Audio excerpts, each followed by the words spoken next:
Jack, it's nice to meet you, man. Hey Pete, yeah. Well, look, thanks for having me on. I'm excited to chat. Um, Round the world sailor, masters in engineering, type 1 diabetic, a little bit of time in investment banking. Have I missed anything there? Well, yeah. Probably something I should clear up early on. I don't have a master's degree, and I dropped Okay. out of uni after a year. I It looks tried. good on the I LinkedIn tried. profile. Yeah, exactly. It's getting into uni that's the important bit, right? Right. I hear engineering is a pretty big challenge. So just the fact that you actually got in there and started it probably in itself is pretty impressive. Yeah, thanks. Yeah. So, what have I missed there? Do you want to sort of fill in some of the gaps with regards to your bio, just for the listeners? You've got a pretty interesting story for a young lad. Yeah, thanks. No, I mean, it's actually relatively simple. The the whole of my life revolves around, or kind of revolves around sailing, and it Yeah, has for as long as I can remember. I started sailing when I was 6. Not a family thing. Usually, certainly in the UK, it comes from it's kind of a family sport, and you're introduced to it through your parents. But I just kind of stumbled across it. I was taken to a local open day and absolutely fell in love with the sport. And so it's always been my thing and my passion. And went from starting out and it being this like adventure, this jump on a boat when you're 6 years old and you're on your own and you're totally responsible, you're totally accountable, and that's pretty cool when you're 6. I don't know what else you can do where you have that kind of responsibility. So I totally. fell in love with that, and then super quickly it was about racing and going faster. And so yeah, my whole life's been about trying to do that and trying to be as good as I can be at racing sailing boats, and then trying to make a career out of it. And a big part of that is the technical side. So hence the going to study engineering, and I left my degree because I was offered a position on a professional sailing team. So that was kind of an obvious choice. It wasn't that I didn't like the degree. Yeah, and then obviously I was diagnosed with type 1, and so that became a big part of the picture. But they all kind of slot together, and that for me, that like engineering approach, that analytical approach that I take to sailing, that I take to kind of life, and I take Yeah, to yeah. living with type 1 is kind of what defines me. So yeah, that's me in three simple things. It's actually fascinating, I think, to think about the way. I mean, because of the analysis that's required, right, for us type 1 diabetics to figure out what it is we need to do next, right? To keep in range. And I think like one of the fascinating things for me being in and kind of immersed and engaged in the community is kind of getting to know how people manage it. Like for me, I'm pretty maybe too laid back, right? When it comes Yeah. to it, like I tend to kind of I don't get stressed about being high. I do get a bit stressed about being low. But like it's not something that weighs me down, and I probably could be a lot more analytical with it. Do you want to give us a bit of insight into, if you are that kind of analytical type of person, how that plays out from it in a type 1 context? And we've jumped massively forward here because there's a whole heap of stuff that I want to cover, but seeing as though that you triggered me there. Sorry for the pun. But Yeah. but let's go down that path. No, that's good, and I kind of like the way you phrase that, because that's actually made me think on the spot. Because you're I think I'm kind of laid back about it, like you are. I don't get too stressed about it. I think that's important for me because the stress is always a negative thing, and it spirals, and so I'm not, I say I'm super analytical about it, and I'm an analytical person. I'm good at maths. I like Mm. solving problems, but I'm not like writing down or recording every bit of data and going away and analyzing it in the evening and figuring out what I should have done better. It's more intuitive than that for me, and Mm. it feels like a kind of, my approach is and everyone's approach is unique, right? And different things work for different people. We kind of all know that in the community. But my approach is kind of like a continuous science experiment, but it's a pretty relaxed one. And I mean, if you think about, I'm gonna jump sideways again. Yeah, go for it. Into the kind of, some of the technology stuff I've been involved with, and I've been doing some work developing systems for my boat in the AI space. And it's kind of commonly understood that the human brain is the best AI we have, and it's very good at taking huge amounts of data and making quick decisions, quick informed decisions. Yeah. And so I kind of rely on that a lot. I use my gut, I use my intuition to tell me, what's going on with my body, what's been going on. My levels are running a bit high, and I've been doing things and the kind of standard response isn't what I expected to. Then I'll make a quick adjustment based on, not based on writing down all the numbers and analyzing, my carb ratio has changed to this because of this factor. And then it's not like that. Yeah. It's an informed guess, always within the kind of safe bounds of, I don't do anything stupid, and I don't change any kind of, don't change my dosing too quickly or too aggressively, because I wouldn't be very smart. But does that make sense? Yeah, it does. My wife was. We've actually gotten to this thing. Like, my wife cooks dinner. She cooks dinner maybe 5 nights a week. She loves cooking, and I love her cooking as well, even though I'm a good cook. But we've gotten to this thing where, like, she'll cook, and I'll be like, well, getting ready to eat, and I'll be like, and I've just developed this saying of like, what's the GI sitch? And last night I was like, what's the GI sitch? And she picked up the packet of, I think, vermicelli, and she like read out the carbs, and I was like, that means nothing to me. Like, and she's like, well, that should mean something to you. And I'm like, I know, I probably should count my carbs, because I think there is a cohort of people out there who are big carb counters and very precise in the way that they will do that. And I've never done it. It's always just been like, I'll try and remember, the impact of foods. And I think it's because I don't want to get weighed down by the need to be have that level of consciousness and that weight on my shoulders to be thinking like that. I'd rather kind of take it as it comes a little bit, and fly by the seat of my pants, so to speak. Definitely. And I also think that a big function is, how your life looks. So, and carb counting is great, don't get me wrong. It's an epic tool to have, and it can be pretty effective. The reason I don't use it, and I don't know if this is the same for you, but the reason I do use it, I just don't use it aggressively. Yeah. I use it to kind of inform rather than to define, is because I don't have enough routine in my life.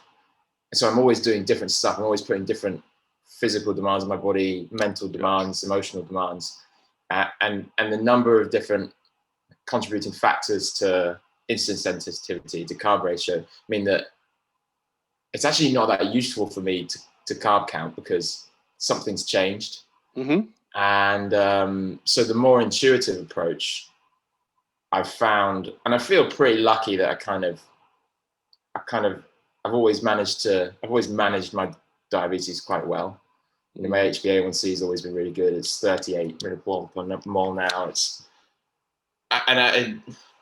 That just kind of happens for me, and it is a lot of like conscious work in terms of not forgetting about it and thinking about what the different factors could be. I'm always scanning. I'm always adjusting. Yeah. It's just not super calculated. Yeah. I mean, your early days as well, which is helpful. I think there is, like, I think sensitivity does. Not that I want to paint a bleak picture or anything. I'm speaking from experience, because it's been like 15 years for me, and actually I'm just finding my sensitivity is decreasing at the moment, and I'm working out and training, enough, and I'm actually surprised. I'm surprising myself by, the lack of sensitivity. Anyway, you can worry about that in 15 years' time. So when you were talking about the 6-year-old you, just quickly, were there many other 6-year-olds sailing at the time? Yeah.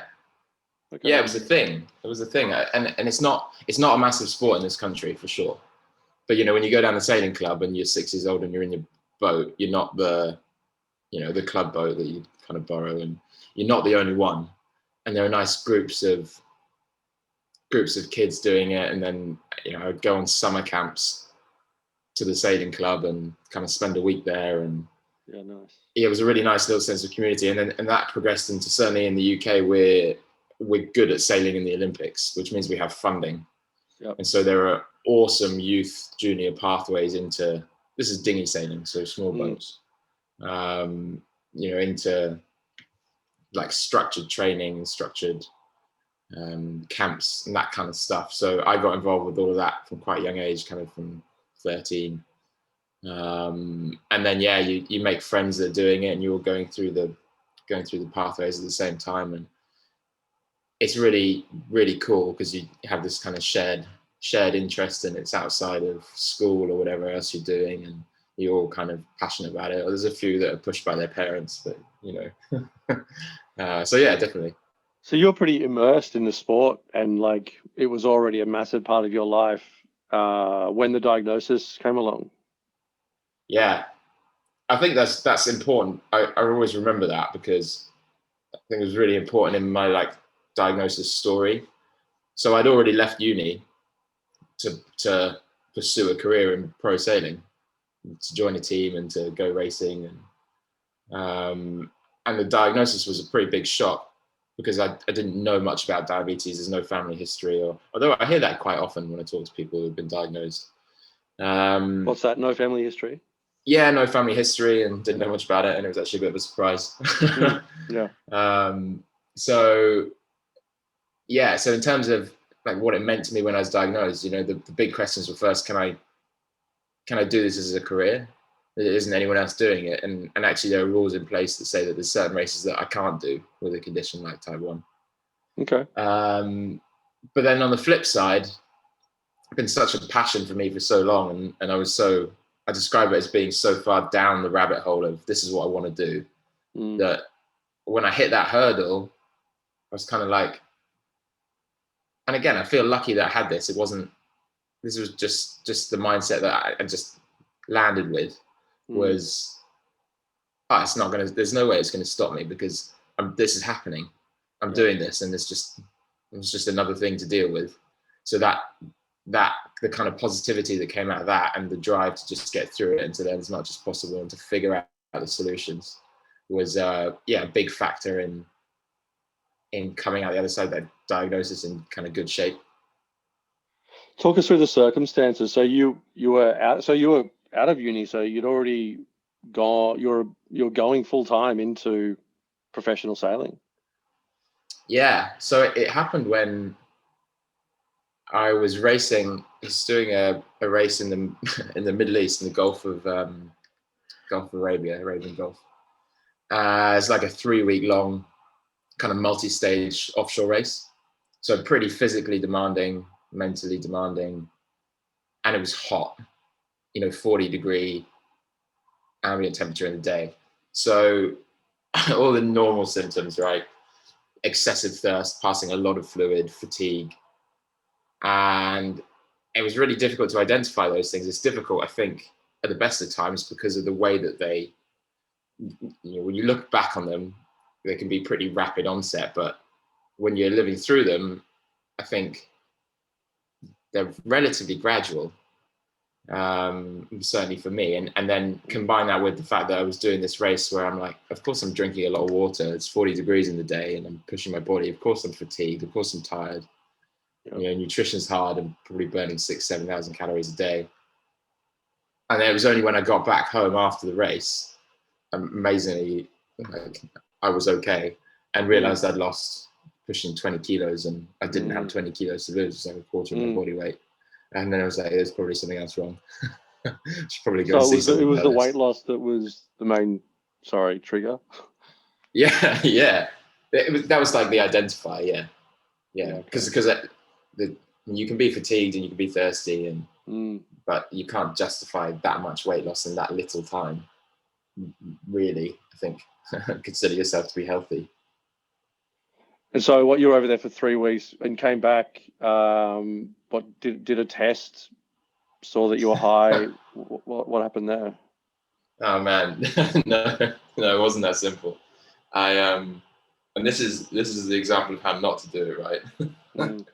So I naturally got back and I started Googling, and the symptoms are pretty clear. They're pretty distinctive for a diagnosis of diabetes. The weight loss, the fatigue.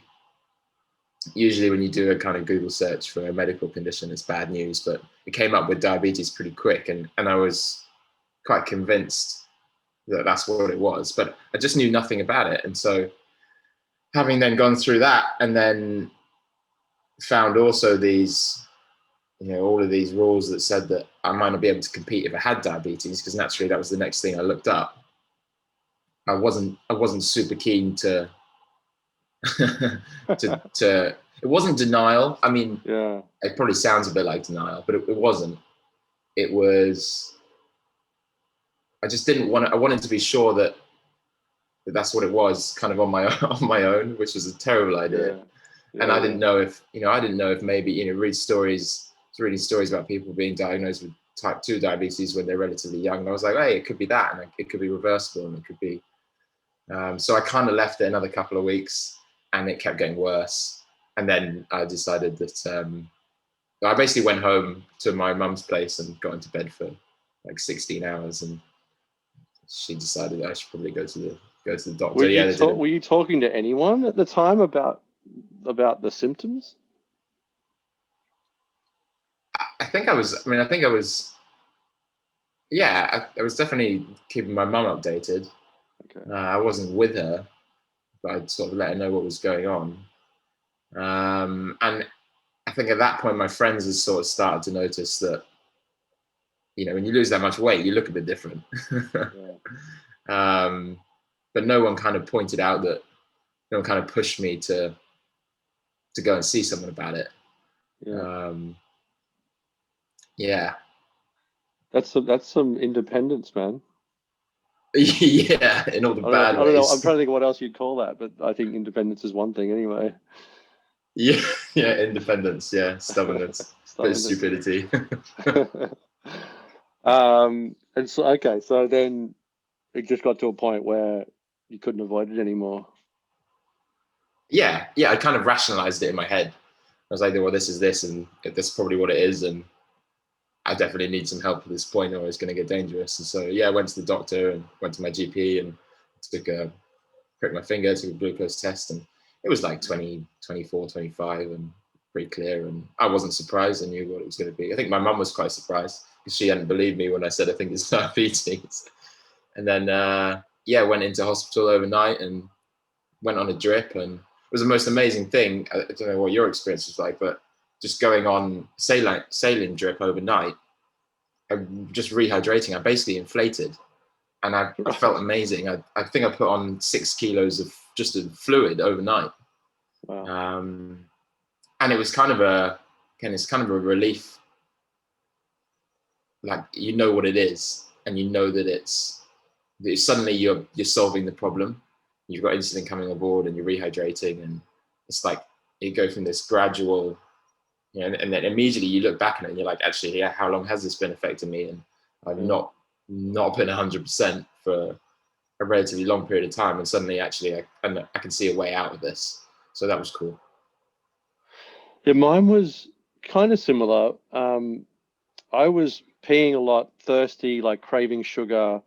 I'd lost weight, but I was training for the London Marathon at the time, and I kind of like just thought but I didn't have any fatigue, and I felt completely 100% fine.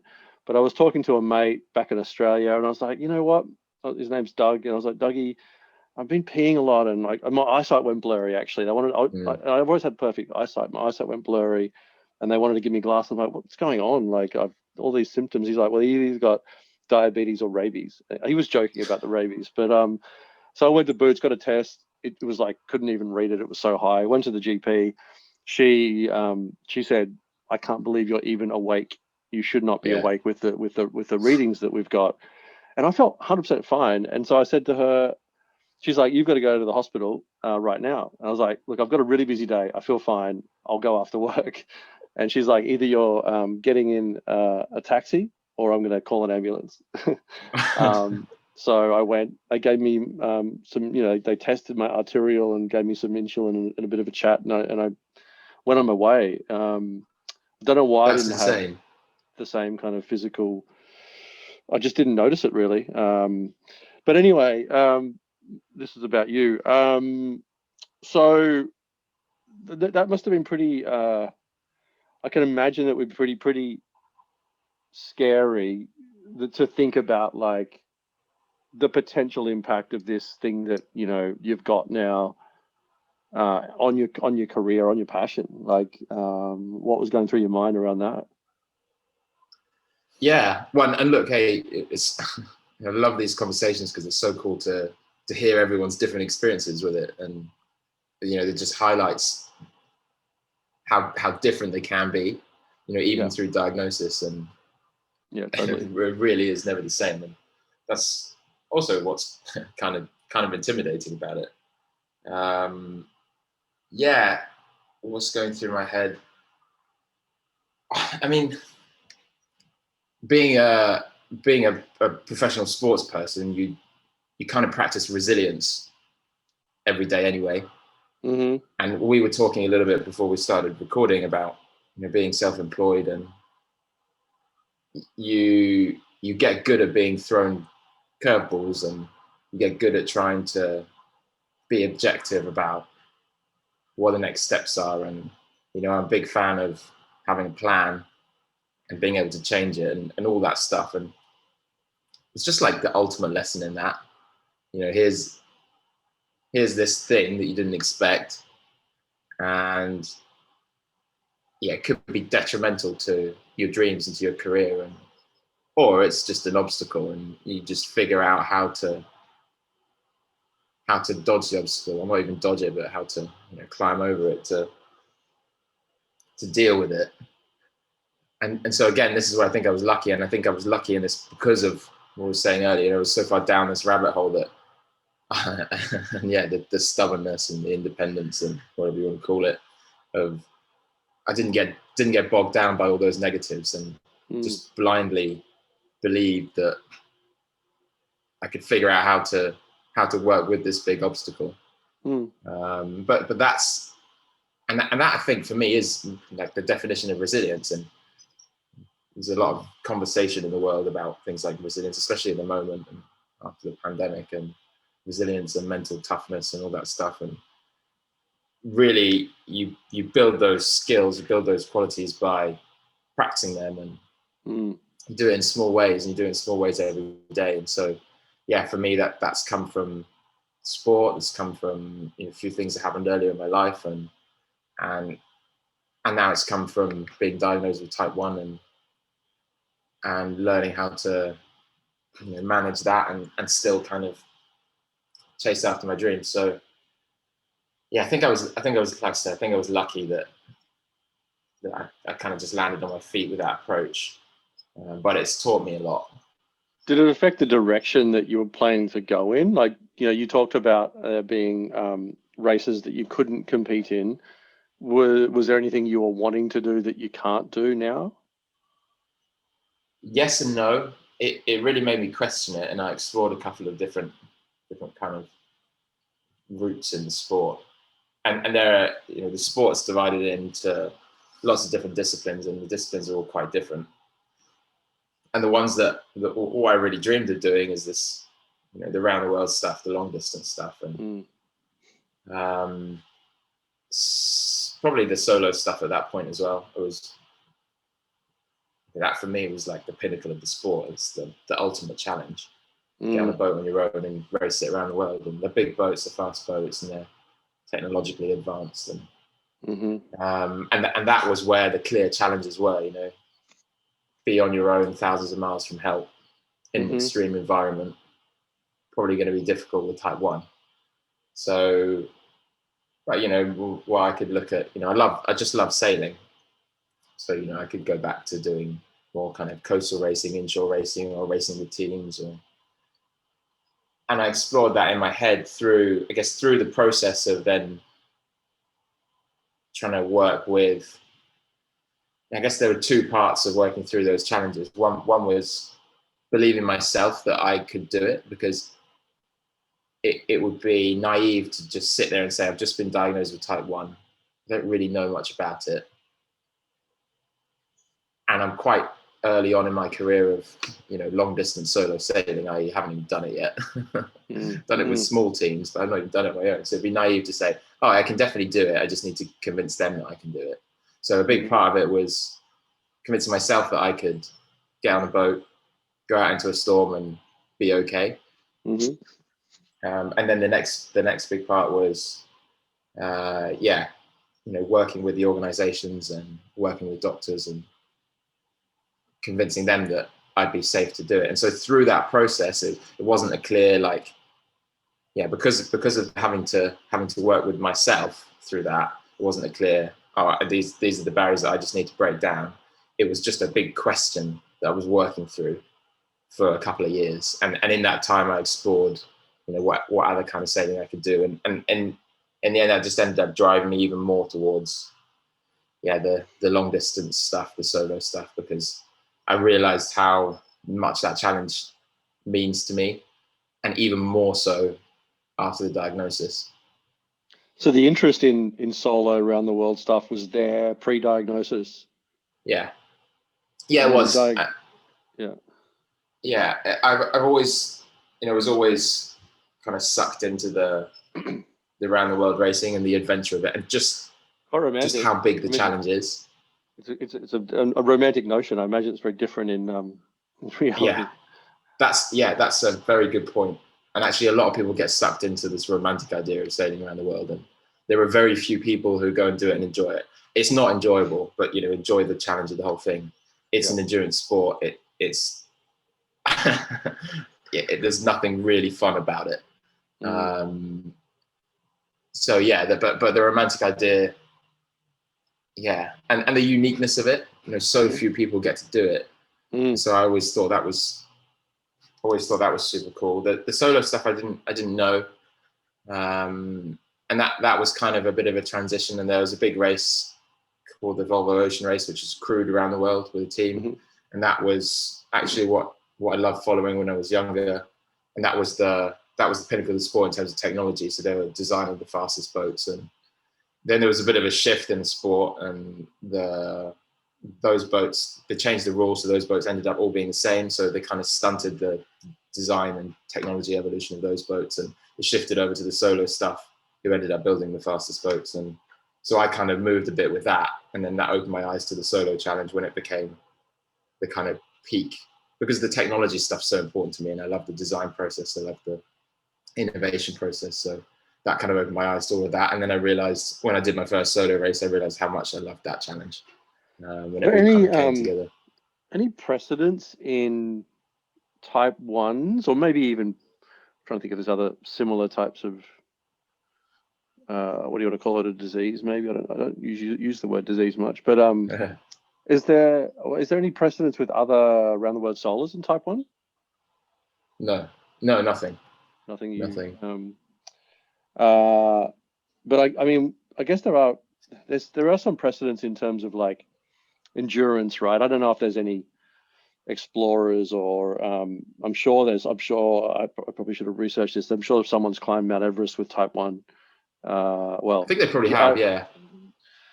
Did you get any, like, was that I don't know, did you tap into any of those resources to actually, who's it? Steve Redgrave? Well, he's a rower, right? But he's a rower, yeah. But I guess that's very different. I don't know, what did you tap into to get inspiration or support or insight? You're totally right, and there are so many inspirational people living with type 1 doing amazing things, and whether that's physical challenges and adventures. There are none in the sailing world. There weren't, and but yeah, I don't think there aren't that many people that get to go, and it's quite a small group of people that do that kind of racing. So it's probably not a surprise that no one's done it with Type 1 before. And also, a side note to that is that the reason I can do it is because of the technology that we have now, and we haven't had that before. But yeah, you can definitely find it elsewhere. I wish I'd seen more of it earlier on. And it's not that I didn't have access to it. I just wasn't out there looking for it. Interesting. And when in my route into, there's so much stuff now on Instagram and within the community and social media, and it's really cool because I think it is quite accessible. It's easy to find other people that are doing really cool stuff with Type 1 and to learn from them and learn from their experiences and be inspired by them. Yeah. My way into that wasn't, it was when I started doing things like this and started chatting to other people with Type 1, and that kind of brought me into, through doing what I do, and start sort of talking about my experiences with it, that opened my eyes to the rest of the community, which is sounds a bit like selfish, but it never crossed my mind that that was there and that I could kind of find it. And yeah, so to that. Yeah, I think that's interesting when I look back on it, and I don't know if it surely would have helped, but just it didn't. Yeah, didn't even think about it. I guess you look for it when you need it, right? Yeah. Do you remember?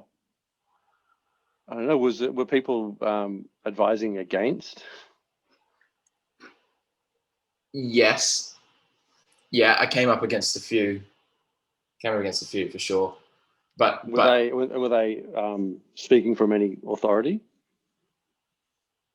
Yeah, a couple of them were, which was hard, but I had a nice balance of people that were supportive from authority. Mm-hmm. And I'm also kind of used to doing things that not everyone agrees with. Even leaving university, I left an engineering degree at Oxford University to go be a sailor. Mm. So that got quite a lot of what's the word? Disapproval. Raised eyebrows. Raised eyebrows. Yeah, and I'm quite comfortable with that. I always have been kind of happy to do my own thing and feel like I do it for the right reasons, and that's fine. But yeah, I mean, very quickly I'd managed to have a conversation after diagnosis with. It turned out that the doctors who were already advising the team that I was working with were the ones that had made the ruling for the big race to say that no one can compete with Type 1. And so I managed to speak to them very early on, and actually they were very open. They said, we made that ruling on an individual basis. We will always make it on an individual basis. If you manage it well, and especially with the technology that we're starting to have more and more access to, then we see no reason that you can't compete. So that was really cool. Massive tick in the box. Okay, there's some hope here. But then, yeah, I came up against it on the first time I went to sail across the Atlantic. Again, very lucky. I had the opportunity to sail across the Atlantic on big, fast trimaran, probably at the time, like top 10, 15 fastest sailing boats in the world. Across the Atlantic, pretty big deal with a team. And I very nearly wasn't allowed to go because one of the guys on the crew had expressed concern about me being on the boat. And this is someone who had studied medicine and was certainly not a diabetes specialist, but had some knowledge in the area. And so that was a really difficult position for then the skipper of the boat. And I totally would have understood if he'd just turned around and said, I can't take you. Yeah. But it just started a dialogue, and it was far enough in advance. We started a dialogue, and I said, let me go and kind of prepare some more information for you so you can make a more informed decision. And I put together a big kind of like risk analysis of what could go wrong, the systems that I have in place to manage those risks. Yeah.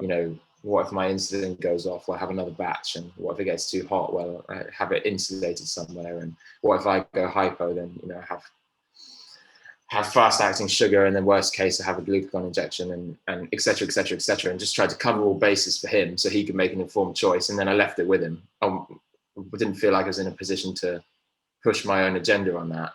because and I know what it's like to be responsible for a team and for a crew. You're responsible.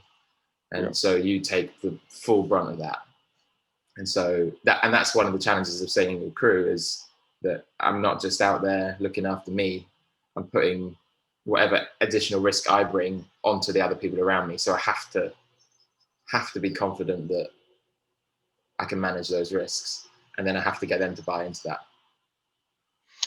It's interesting, actually. Like I had stigma on the list, and that's not really an example of stigma, but it's like, I suppose it's within the realms of potentially stigma. I mean, that's a decision that's being made, I think, mostly on like what's best for everyone. Whereas I think you do hear stories about, I know this story about a young girl who was wearing a CGM, and like one of the netball referees wouldn't let her wear it while she was playing. Or it was a pump, or there was something, like that. And someone, she had to go off, and she was upset. And I participated in a podcast last week about stigma, and it's interesting, I suppose, just where the boundaries are on that stuff. As I said, that's not really an example of stigma, but in another situation it could have been, right? If someone else speaks up and says, we don't want this person around because they have this condition. It sounds like you handled it well, though. Yeah, I think being rational about it is important, and trying to empathize with their perspective on this thing that they don't know much about. I think the stigma thing is really interesting, and I feel lucky that I haven't come across it. I don't think I've really come across it at all, unless I don't know about it. But there's a flip side to that, which I find interesting, which I've thought about a lot, is, and I've not struggled with it, but I've been aware of it, which is how you present yourself. And so I'm constantly fighting this battle of, and it's getting a bit easier now because, I've got more of a track record behind me, and more confident in the fact that I can do this and it's all okay. But, trying to do something like what I'm trying to do and sail around the world and do these big races with Type 1 that's never been done before, there's a big part of me that wants to and feels like I have to portray this, I have to manage that risk in other people's heads. And so I need people to think that it's not a problem. I need people to think that I'm all over it. And we all know that it doesn't work like that. It can't be all over it the whole time. There's no such thing as all over it, is there? There's no such thing. But there's no such thing for someone that's not living with Type 1. You put yourself in an extreme environment, and you have challenges. You're not perfect the whole time, whether it's seasickness or just, overdoing it and emptying the fuel tank and then being useless for 24 hours, whatever it is. Yeah. But yeah, I've definitely in the past portrayed that, and then come up against it when you're like, everyone forgets that I have this extra thing that I'm dealing with. And that's fine. It's good that they forget it sometimes, but sometimes you need them to not forget. And that's totally on me if I'm convincing everyone that it's not a thing. And so that I found a really tricky balance to find. Certainly early on when, because you don't want to be like, hey guys, I got Type 1 diabetes, right? But you also don't want it to come to a point where you're passed out somewhere and they're finding out that way, right? So I can see how that it's a challenge, right? How do you deal with it? I think ultimately it's you do it individually. For me, I do it individually, and it's great in everyday life to rely on that. This is the challenge, right? So on the boat, it's kind of easy because I just take it on myself, and I have to do that, and I'm fine with that. And the additional cost of just taking it all on myself is my thing to deal with, and as long as I'm confident about it, so I'm on top of it. But if I need some time out, if I need to not be involved in doing the sail change because I'm hypo, then I tell the guys that's what's going on. I'm very clear about it, and they're fine with it. But then the transition to real life is actually, that's not a very healthy way to live with Type 1 in everyday life. It's just you need a support network around you. You need people to get it, and you need people who will be there with a hypo treat when you're having that moment, rather than just take it all on yourself and be like, look, I'm good, I'll sort it out. And so I've been prone to doing that, and then felt the burden of that, where I'll just look after myself and no one kind of needs to worry about it. But I don't think that's particularly healthy all the time. There's a time and a place. I get you. So have you had any hairy moments out? And so actually, have you done a solo around the world? I haven't yet. No. So I've done solo across the Atlantic, and that's kind of the next biggest. And the second biggest solo race. Yeah. That's since the diagnosis. Okay. Yeah, exactly. So that's kind of the second biggest solo race in the solo offshore world. And then you go around the world next. So the next round the world race is in 2024, and that's what I'm building my project for at the moment. Okay. So how was your management in that particular race, the Atlantic? It was good. Yeah, it was good. These races are never simple. You talk about hairy moments. There's like a hairy moment every day. There's different scales of hairy moments, but if you think about the sport, we're designing to the limit. We're using new technologies that we're pushing to the limit, and then we're building them within the limit of what we can do. And then we take them and we push them to the limit in an unpredictable environment, a long way from help, big waves, big winds, big storms for a long period of time. So that transatlantic for me was 18 days. So it's 18 days of, the first week we had actually typically very bad weather, leaving northern France in November we had 3 consecutive category 2 depressions. So big storms, 50 knot winds, 8+ meter waves. So stuff breaks, stuff goes wrong every day. It's never what you expect. There's always a hairy moment to contend with. And so you kind of throw type 1 management into the mix, and actually it's not like there's this whole other challenge. It's like, for me, it's just a part of the challenge, and there will be hairy moments. And in that race, it was actually pretty smooth. I had some hypos, and I dealt with them. I kind of live and race with this philosophy of thinking about, it's a holistic approach to the whole system. So I'm not just thinking about how hard I'm pushing the boat. I'm not just thinking about how hard I'm pushing myself. I pull it all into one thing, because we're kind of connected. And I could be the limiting factor, or the boat could be the limiting factor. And it becomes a management exercise. You basically have, because these boats normally would be sailed with like 10 people. So there are always too many tasks to complete in a given period of time. So it's about managing what those tasks are, and which ones are the priority, whether it's changing sail. Not sleeping is good for going fast, but not if you're making bad decisions. So sometimes you need to sleep. So that becomes then top of the priority list. And I just throw the management of my condition into that structure.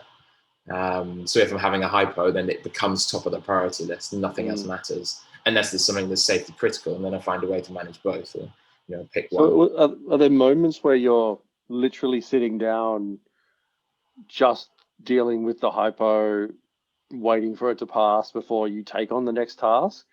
Did any of those moments in that 18 days? Yeah, okay. Yeah, they're pretty rare.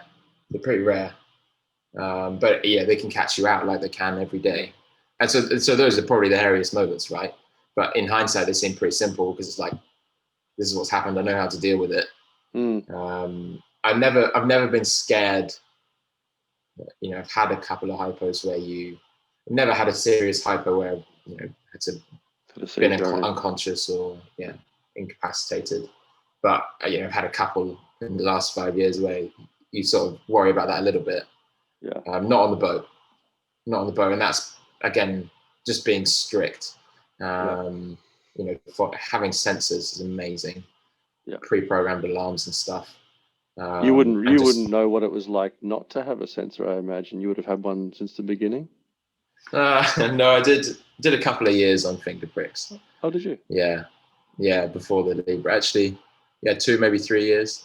Okay. Yeah. In fact, that race was one of the first times I'd really used the CGM, because I knew that I had to for the race, but I was self-funding and I couldn't really afford to do it, in everyday life.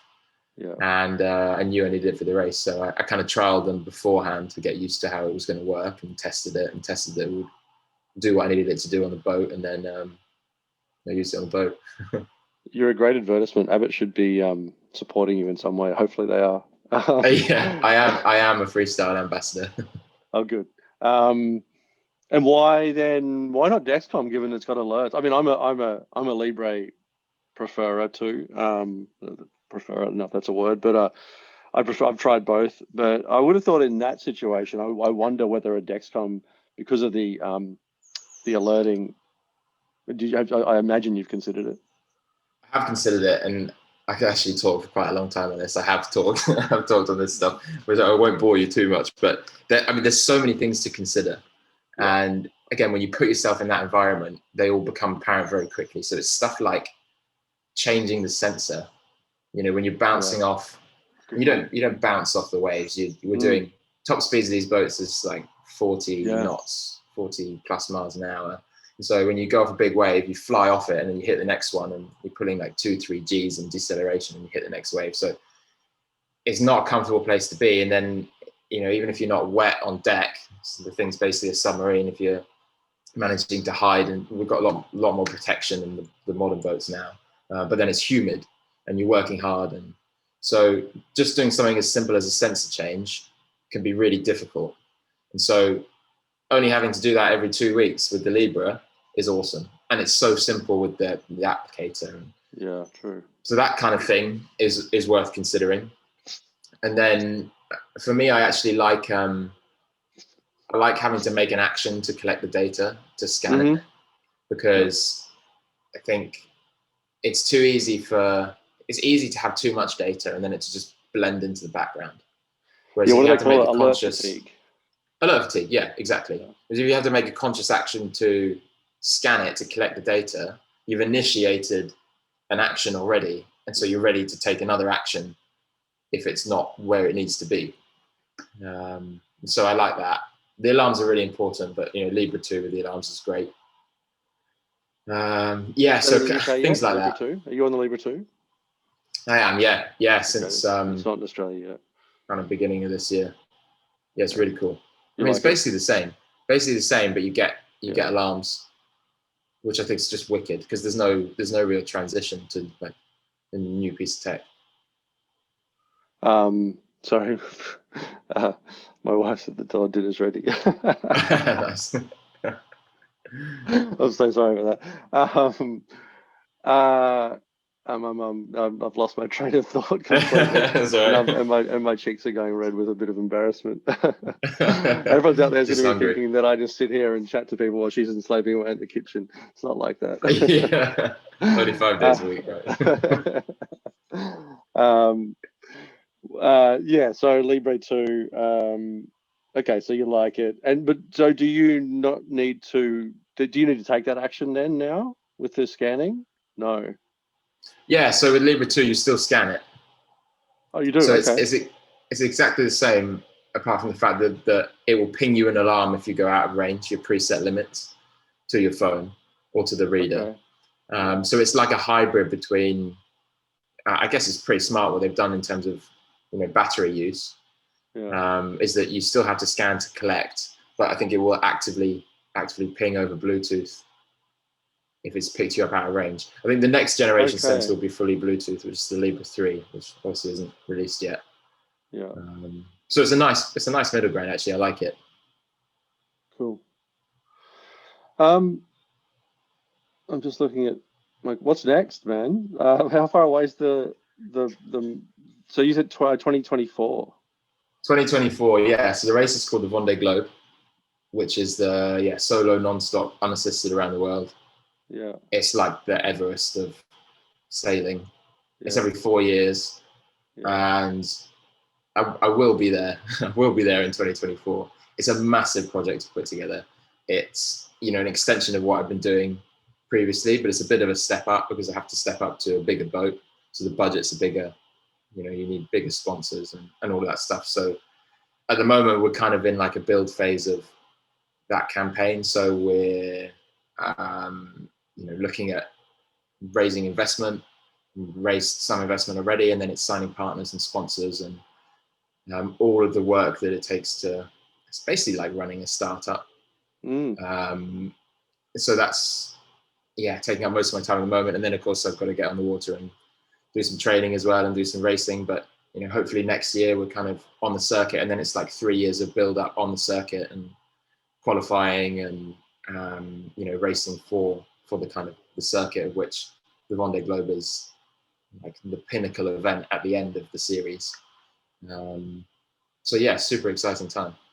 So it's not like you're just preparing for one thing. You're doing there's lots of races, and there's lots of little steps along the way to I guess there's conditioning that you gain from that, and preparedness that you gain from that.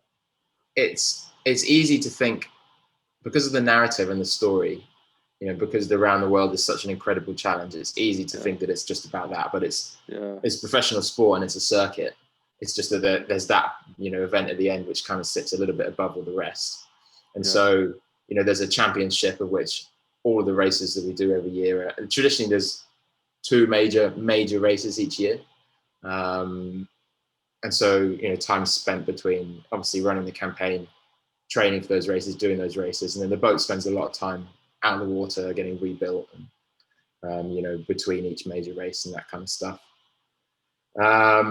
So there's a story to follow every year.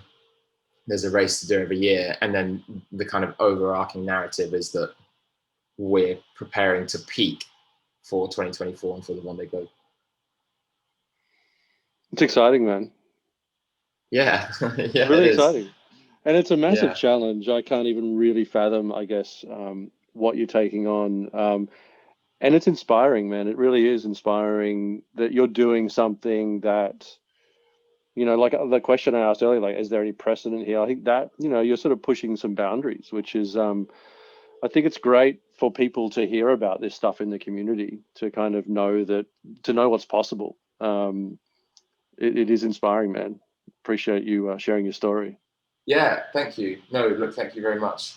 Wow, and it's been a pleasure to share it and to chat to you and hear some of your thoughts as well. It's kind of interesting because what I do is professional sport, and professional sport is like it's inherently selfish. That like there's no illusions. I'm out here to do this because I want to do it, because I want to race around the world and I want to be the best. But there's this whole other thing that's come from being diagnosed with type 1 and suddenly find this whole additional level of motivation. And, it's not up to me to decide whether I inspire people or not. But what I feel like I can do is share my story and share the things that I've learned on the way, and hope that in the same way that I learned stuff from hearing about other people living with type 1, just living with it, I hope that people can learn stuff from my experiences with it too. And that just gives me this like additional drive to succeed, or at least just to try. And I don't think I would have found that anywhere else. So I think that's pretty cool. It is kind of cool, thinking about having this condition. And, like before I started working in this space, with this business, I wasn't that engaged with the community. Now I am. And like, it definitely adds, it's a two-way street. I definitely get a lot from the community. I feel like I do contribute back to the community as well. And there's just something really positive about it, which comes out of this disease. So I totally get where you're coming from. Where can people sort of follow your progress, and like any shout outs that you have, advocacy wise, or anyone that you want to finish off with? No, for sure. So all the usual channels: Instagram, Facebook, Trigger Sailing or Trigger Racing. Trigger Racing is my team. Online, so websites triggerracing.com, and try and keep everyone up to date on the story and kind of what's going on, and share all the relevant stuff. Advocating, such a big part of the story is the technology that I use. And so stuff like the Libra sensor is, it's a huge part of the story. I think for me, it's all about being authentic, and those kind of relationships, they don't work if it doesn't work, because I have to go and use this stuff, on the boat, and I genuinely rely on it, as we do living with type 1 every day, but even more so, I rely on it for literally for my life at times. And so, I like to keep that kind of as organic as possible, and just, if I'm promoting that stuff, it's just through what I'm doing and through my story. So, but yeah, all that stuff is so important, and it's of course critical to kind of bringing the whole project together as well. So I'm kind of almost looking forward to 2024 a little bit, man. Yeah, thanks. Well, yeah, and I hope you follow along, and we're going to do some pretty cool stuff, I think, over the next few years, and put out some pretty cool content, and try our best to have an impact in the space. And hopefully by the time we get to that race, then people are primed for following the story of the race and the highs and lows of it, because they will be there. Totally. Appreciate your time, Jack. Yeah, well, look, thanks very much, and great to chat. Take care, mate.